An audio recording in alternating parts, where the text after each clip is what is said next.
Long pause there. All right, let's get to today's discussion topic, which comes, by the way, of Substack. Danish. Our first Substack article. I know. Danish Maham. I hope I'm saying that right. Mahmood. I feel like this is rather bold. He does the Substack, the master of the art of taking a nap. I feel like that's very bold that he calls himself essentially the nap master. Yes, he does call himself the nap master. It's interesting. I'm not even going to give him a magameter because it's almost impossible. He's a Muslim guy, clearly probably originally from Pakistan.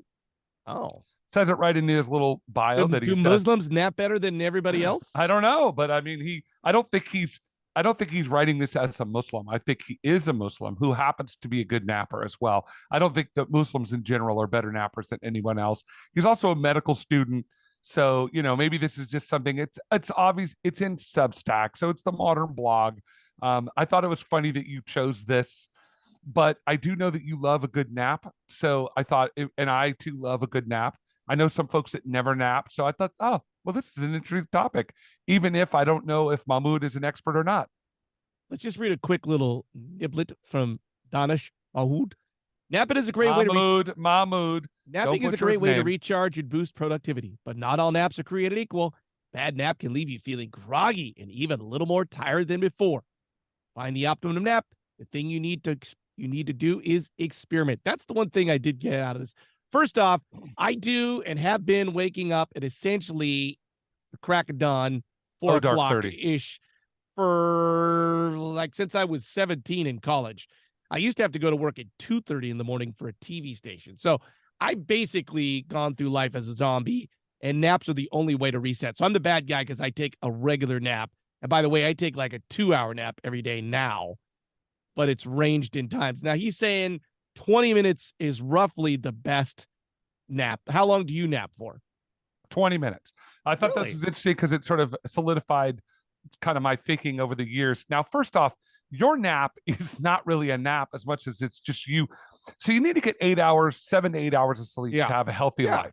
Yeah. You get probably 5 hours of sleep. So you're in a sense, you're coming up, but it doesn't matter. In a 24-hour period, you need to get 8 hours of sleep. It's just what I've read. I'm not a sleeping expert, although I play one on this podcast.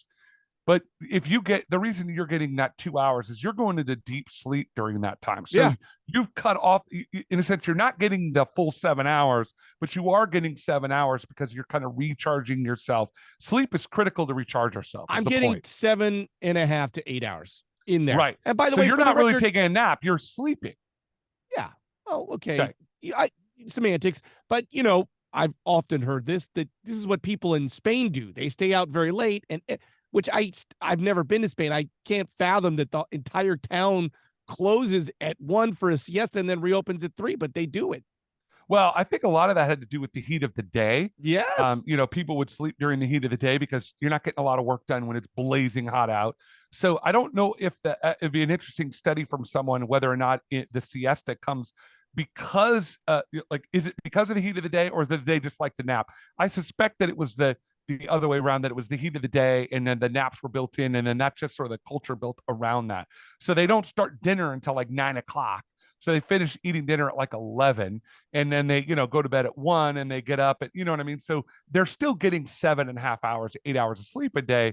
They're just doing it at different times. I think that's part of the idea here. I mean, he talks about, we've heard that term. We talked about it when we talked about Huberman and the Huberman report. He talks a lot about circadian rhythms. People have probably heard that.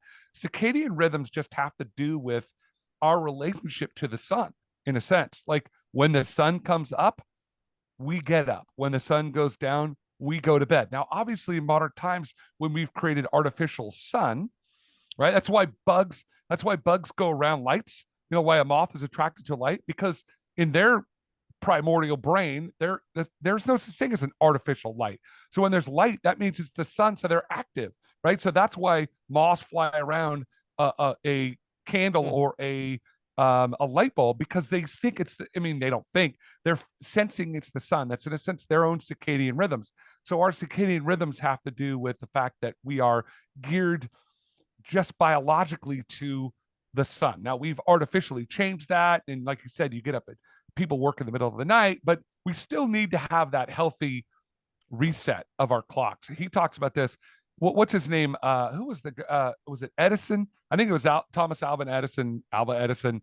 He would never fully sleep a full night. I think Bill Clinton was like this too, where we'd never see, he'd only sleep like 4 hours, but he would take like cat naps throughout the course of the day, like 20-minute recharge naps.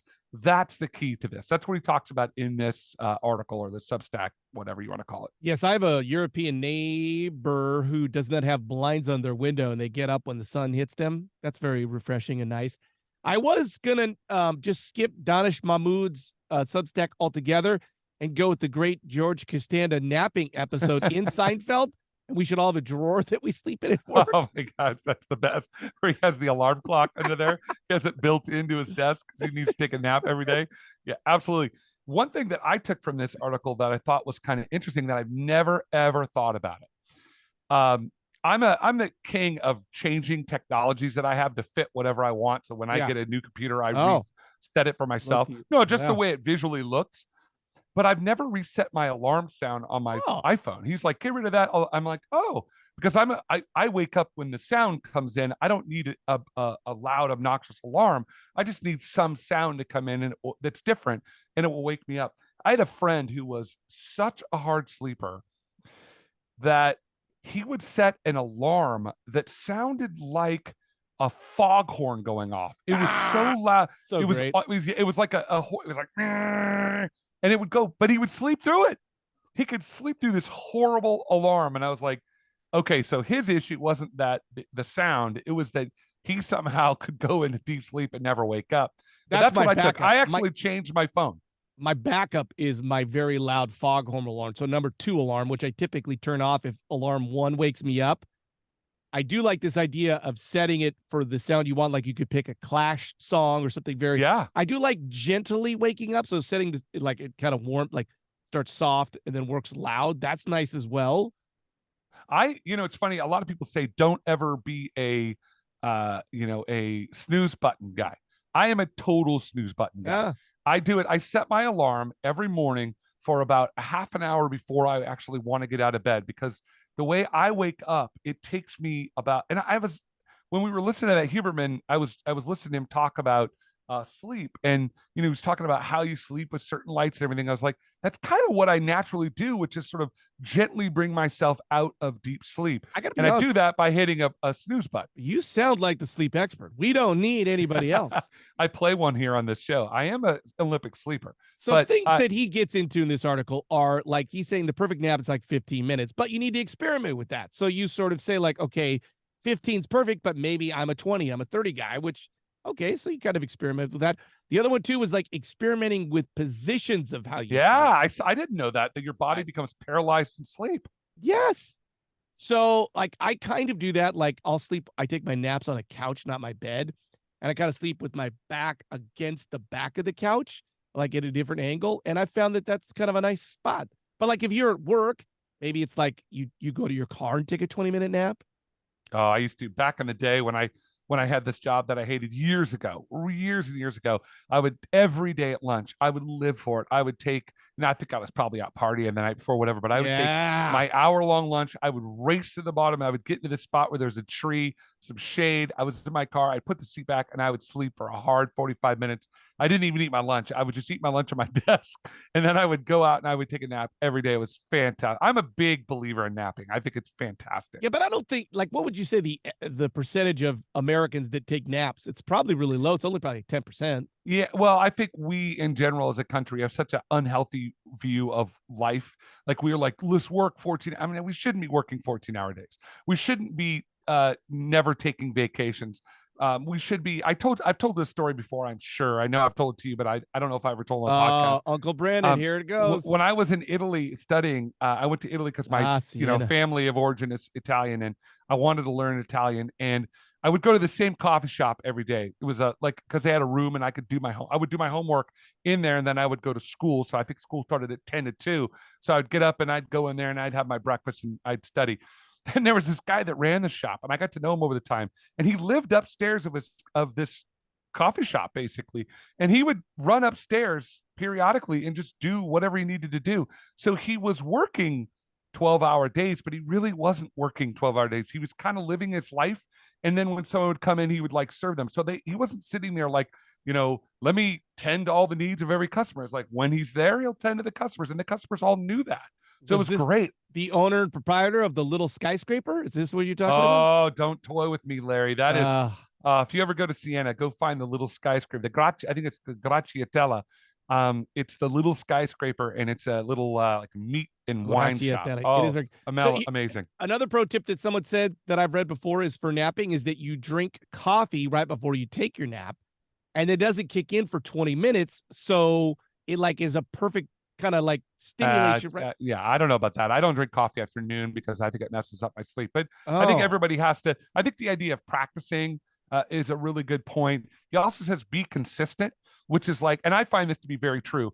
Take your nap at the same time every day if you can, because you will. It just, if for whatever reason, sometimes obviously we can't. If we meetings or whatever we're doing, and not everybody can take a nap during the day, but it is a little bit of a shame that we live in a society that says that we just don't value health. We don't value the normal things. And I hope that this is changing so that when our kids are grandparents, that the world will be slightly different for them. But I say, take that nap, Larry. That's what I say. So I remember that my dad, he'd go to work every day, and then on the weekends he would take a nap, and I would be so angry. I'd be like, come on, play with me. And he would just like pass out on the couch. That would just be like I was relentless in like not letting him take a nap. But now that I'm old, I'm like, yeah, just let me freaking take my nap, you damn kids. Yeah, shut your pie holes, you damn kids. And Brandon, with that, I'd like to thank you for letting me teach you about napping today.